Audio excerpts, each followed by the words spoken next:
আছে সেখানে যান।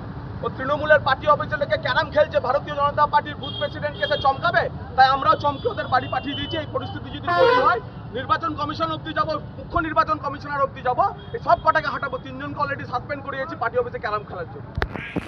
দেখুন, 16 নম্বর ওয়ার্ডের আমাদের একটি বুথের বুথ প্রেসিডেন্ট, হঠাৎ করে আমরা শুনি সিউড়ি থানার পুলিশ কেন্দ্রীয় বাহিনী নিয়ে সেই বুথ প্রেসিডেন্টকে চমকাতে গেছে। খবর আসার সঙ্গে সঙ্গে আমরা যাই, দেখি সত্যিই তাই, সেখানে কেন্দ্রীয় বাহিনী এসে আমাদের বুথ প্রেসিডেন্টকে চমকাচ্ছে।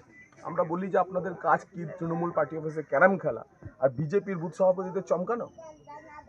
তো সিউড়ি পুলিশের যে অফিসার, আমি এটা নিয়ে অবজারভারদের কাছে কমপ্লেন করেছি, পুলিশ অবজারভার কমপ্লেন করেছি, জেনারেল অবজারভারকে কমপ্লেন করেছি, থানায় কমপ্লেন করেছি যে প্রতিদিন কি বিজেপির বুথ সভাপতিদেরকে চমকানো কাজ কি? এটা তৃণমূল যেটা পারছে না সেটা কি পুলিশ করছে?